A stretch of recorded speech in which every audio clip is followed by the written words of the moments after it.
If I told you that an athlete is, right now, exerting 10,000 newtons of force per second and turning their spine into this rigid structural beam while literally micro-melting the physical surface beneath them as they move. You probably think like fighter jet, right? Or some piece of heavy industrial machinery. Exactly. You definitely wouldn't picture someone, gliding peacefully through a quiet, snow-covered forest.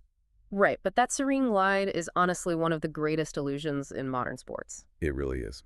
Welcome to the Deep Dive.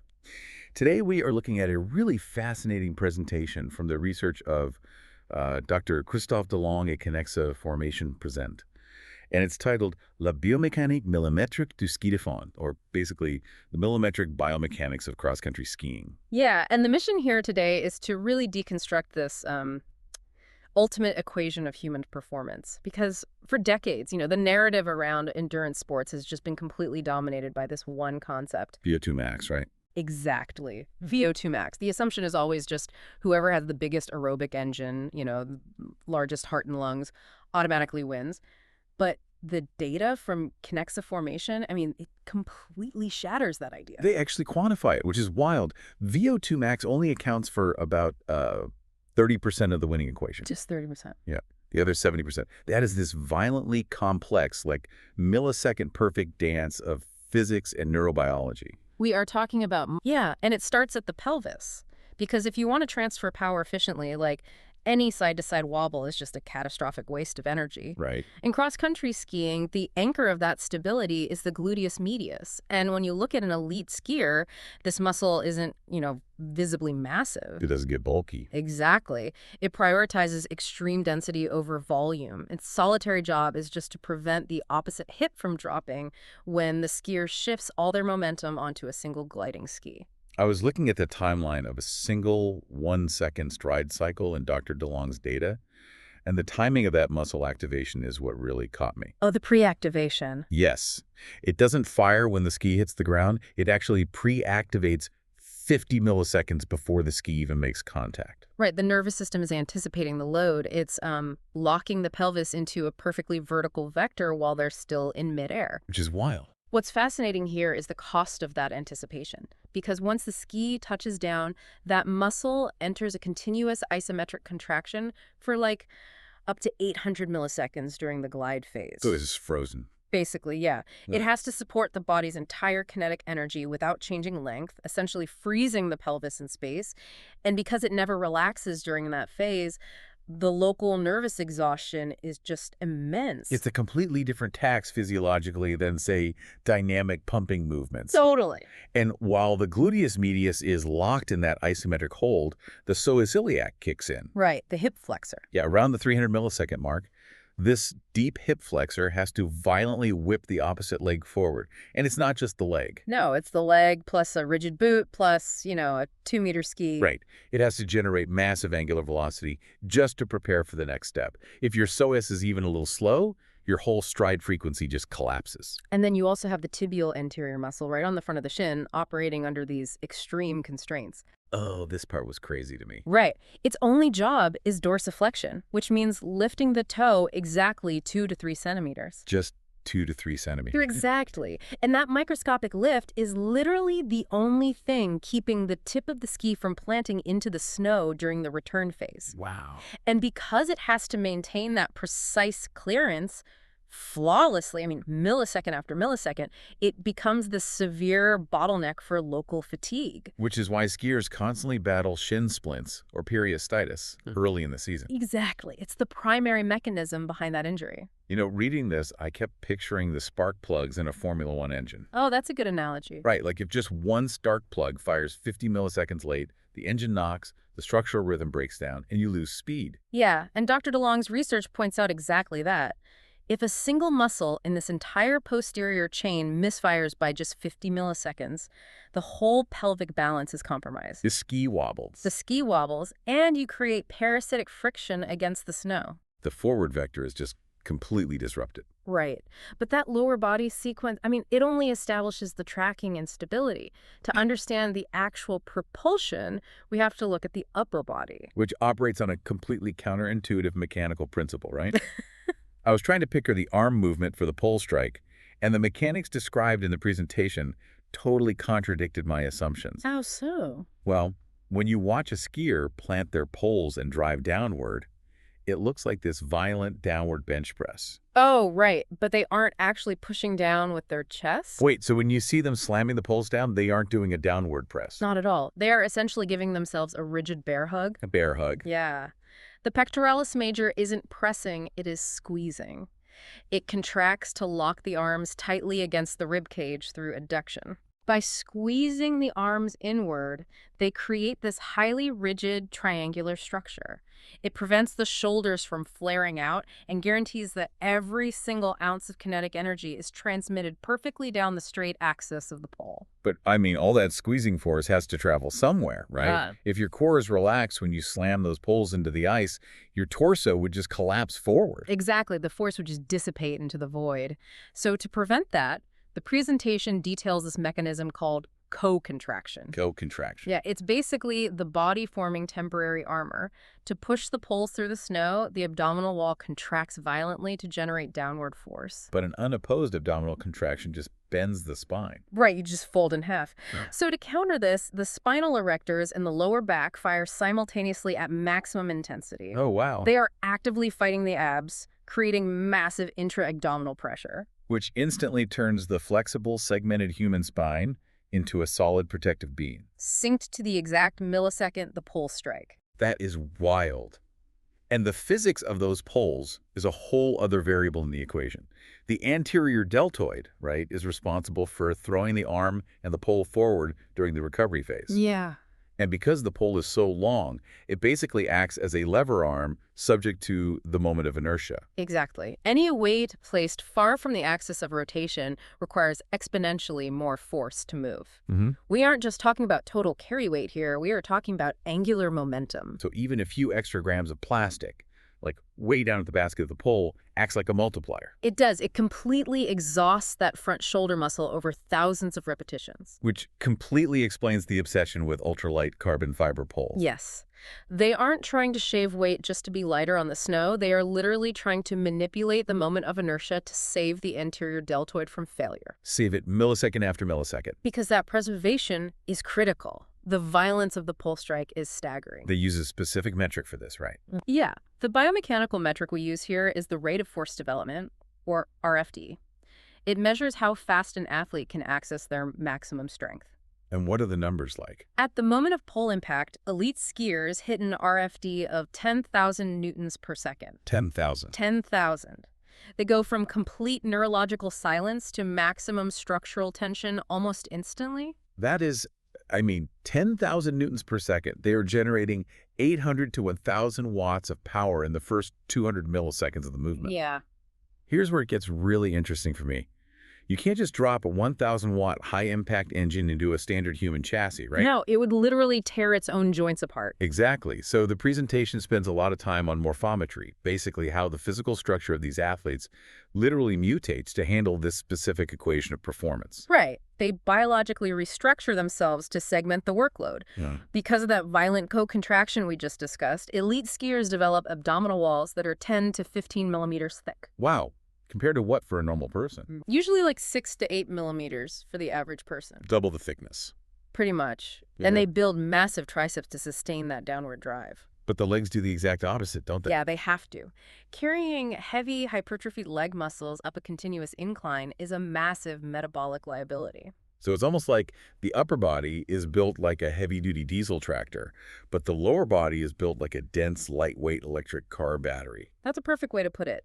The vastus lateralis, which is the main quad muscle, adapts by drastically increasing mitochondrial density rather than physical size. What dense are we talking? Well, normal cells might dedicate about 4% of their volume to mitochondria. Elite skiers push that to 8 or 10%. Oh, wow. Yeah, they are packing twice the metabolic furnaces into the exact same muscular square footage. Which allows for immense endurance without the penalty of extra dead weight. Exactly. And then the pelvis acts as the transmission system, connecting that tractor upper body to the battery lower body. The presentation calls it a central gyroscope, right? Yes. During a double pole push, the pelvis and the shoulders actually dissociate. They twist apart by 30 to 45 degrees. Which winds up the fascia and the deep musculature. Right, storing kinetic energy like a preloaded torsion spring. As the body untwists, all that elastic energy is released straight into the forward glide. While the pelvis is constantly making these micro adjustments in yaw, pitch, and roll. Just like an airplane, yeah, to maintain the center of mass over a constantly shifting friction surface. And all that energy eventually funnels down to the ankle. I was amazed by how the ankle manages this load. It's incredible. It operates as this adaptive spring with a highly specific stiffness, usually around 200 to 300 Newton meters per radian. So the tendons have to be tuned perfectly. They do. Yeah. Because if the ankle joint is too rigid, the skier just bounces, right? The forward momentum just deflects upward. And if it's too soft. The power simply bleeds out into the joint capsule and is lost. Right. And the mechanics actually dynamically shift based on the terrain. Yeah, on flat ground, the ankle maintains an angle of attack between 85 and 90 degrees to optimize horizontal force transmission. But the moment they hit an incline, That angle drops to 75 or 80 degrees, lowering the center of mass to secure grip. which actually triggers a total reversal of normal human locomotion. It does. Normally, our legs are the primary drivers of movement, and our arms kind of just act as pendulums for ballast. Right, walking, running. But Dr. DeLong's data shows that on a steep climb, like anything over a 10% grade, the biomechanics of bipedal walking actually fail to produce enough traction on the snow. Yeah, the feet would just slip. Yeah. So the upper body takes over, the arms start providing more than 60% of the total mechanical power. That's crazy. It's an evolutionary override. The legs just become secondary stabilizers while the torso and arms literally haul the body up the mountain. Okay, so we have this perfectly tuned internal biological machine, the dense battery legs, the tractor upper body, the gyroscopic pelvis, the adaptive ankle springs. But all of this internal perfection means absolutely nothing if the external physics, the literal interface between the ski and the environment, is flawed. The transition from flesh to snow, and the irony is they aren't actually skiing on snow. Wait, really? What are they skiing on? They are skiing on a microscopic film of water. Oh, because of the friction. Exactly. The sheer pressure and friction of the ski running over the snow crystals physically melts them, creating this localized fluid layer that's just 1 to 10 micrometers thick. That is wild. And the absolute sweet spot for this thermodynamic reaction is when the ambient snow temperature is between -2 and -8 degrees Celsius. Which introduces what they call the waxing paradox. Because the instinct is to assume that, the smoother the bottom of the ski, the faster it will glide over that water. Right. But having a perfectly smooth, mirror-finished ski is actually the worst thing you could do. Because you essentially turn your ski into a giant suction cup. Exactly. The water creates capillary adhesion, effectively gluing the ski to the track. But if you make the base too rough to break the suction, Then the ski digs into the unmelted snow crystals and you get dry friction, which just stops you dead. so how do they fix it? The solution lies in fluid mechanics. Technicians carve microscopic channels into the base of the ski. Just to manage the water. Right. These microchannels are mathematically calculated to evacuate precisely enough excess water to break that capillary suction while retaining just enough fluid to lubricate the glide. That is a crazy level of precision. It really is. If we connect this to the bigger picture, the skier is fighting a war against fluid dynamics on 2 simultaneous fronts. Okay, beneath their feet, managing the microfluid behavior of melted snow. Right. But above the waist, they are fighting the macrofluid behavior of the atmosphere. Aerodynamic drag is the invisible wall in the performance equation. The Connexa formation research highlights that once a skier reaches 25 kilometers per hour, air resistance overtakes friction as the dominant limiting factor. And when they drop into a tuck on a descent, hitting speeds of 60 kilometers per hour. Wind resistance is responsible for 80% of their total drag. 80%. At that point, the micro adjustments of their posture, like the angle of their helmet, the exact fold of their elbows, That dictates their terminal velocity. completely. But you have to remember, all of these distinct systems, the microchannels evacuating water, the 10,000 newtons of force hitting the poles, the gluteus medius pre-activating at 50 milliseconds, the ankle spring. They all demand an orchestrator. And it cannot be the conscious mind. No way. There is simply no way the human frontal lobe can process that volume of telemetry and execute commands in real time. Right. If you had to consciously tell your hip flexor to whip your leg forward at exactly 300 milliseconds while simultaneously calculating the slip angle of your ski. You would just freeze. You'd fall over. So who is actually driving the machine? The nervous system has to bypass conscious thought entirely. It hands control of the rhythm over to central pattern generators, or CPGs. CPGs. What are those exactly? They are autonomous neural circuits located in the spinal cord. They generate the baseline cyclical movements operating at about 0.8 to 1.2 hertz, or basically 1 cycle per second. Completely bypassing conscious control. Exactly, without requiring any input from the brain's cortex. The brain is just the metronome, setting the overall pace. Meanwhile, the cerebellum is working in the background, receiving fresh sensory updates every 15 to 20 milliseconds. Right, and it uses that telemetry from the muscles and joints to make micro tweaks to the amplitude and muscle recruitment without you ever thinking about it. That is amazing. But out of all the neurophysiological data presented, the mechanism that absolutely floored me was the 10 millisecond reset. Oh, yeah. That is the biological secret to extreme endurance. So what happens during that reset? Well, during the double pull push, there is a recovery phase, right? It lasts between 400 and 1,000 milliseconds. Within that tiny fraction of a second, an elite skier's nervous system achieves absolute EMG silence. Meaning electromyography shows zero electrical activity in the muscles. None. They aren't just resting, the muscles are entirely deactivated. They completely shut off the electrical current. In 10 milliseconds. Yep. The ability to totally drop neuromuscular tension to zero in just 10 milliseconds, right in the middle of these incredibly violent, explosive contractions, it's literally the only reason the human body can survive a 50-kilometer race. Wait, really? What happens if they can't do that? If an athlete couldn't achieve that total neurological silence, the continuous buildup of calcium ions in the muscle fibers would cause full-body tetany. Tetany. Cramping. Uncontrollably, they would just lock up. I was actually thinking about my own workouts when reading this. You know, when I hit the end of a long run and my legs feel like concrete, I always assumed my muscle fibers were physically destroyed. Most people do. But this research points out that the muscle isn't failing. My brain is just refusing to send the electrical signal. Exactly. It's the central governor theory of fatigue. Dr. DeLong highlights this astonishing experiment on neural fatigue. How did they test it? So, if you take an elite skier and have them go at maximum effort for 90 minutes, their voluntary force production drops by 40%. Okay, they feel completely depleted. Right. But if researchers bypass the central nervous system and stimulate those exact same quote-unquote exhausted muscles with an external electrical current, What happened? the force production only drops by 15 to 20%. Wait, so the muscles still have half their strength left? Yes. 50 to 60% of the fatigue an athlete experiences is entirely in the brain and the spinal cord. Oh, wow. The nervous system intentionally shuts down the firing rates to protect the biological chassis from catastrophic structural failure long before the muscle fibers actually run out of ATP. Which brings us all the way back to the equation of performance from Dr. Long's presentation. VO2 max, you know, the size of the lungs and the heart. It's just the entry fee. It accounts for 30% of the outcome. Right. The winner isn't the one with the biggest engine. No, the champion is the athlete with the highest technical economy, the lowest environmental friction, and a central nervous system optimized to delay that protective shutdown. So what does this all mean? When you zoom out and look at this source material from Conexa Formation, you realize that cross-country skiing isn't just an endurance sport. Not at all. It is this extreme, real-time negotiation with the laws of physics.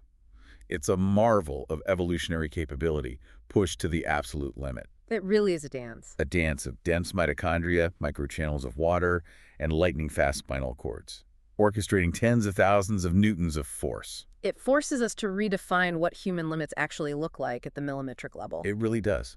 And I want to leave you with a final thought to mull over today. Think about that elite skier's ability to achieve absolute flatline neurological silence in just 10 milliseconds between those brutal, violent bursts of physical effort. It's incredible. It's the only way they avoid cramping and survive the distance. So how might our own lives change if we could train our brains to completely switch off our baseline stress, even for a fraction of a second, between the relentless tasks and challenges of our daily lives? It's a great question. Maybe the secret to long-term endurance isn't learning how to push harder, but learning how to truly find silence in the milliseconds between the pushes. Thank you for joining us for this deep dive. We'll see you next time for another journey into the hidden layers of the world.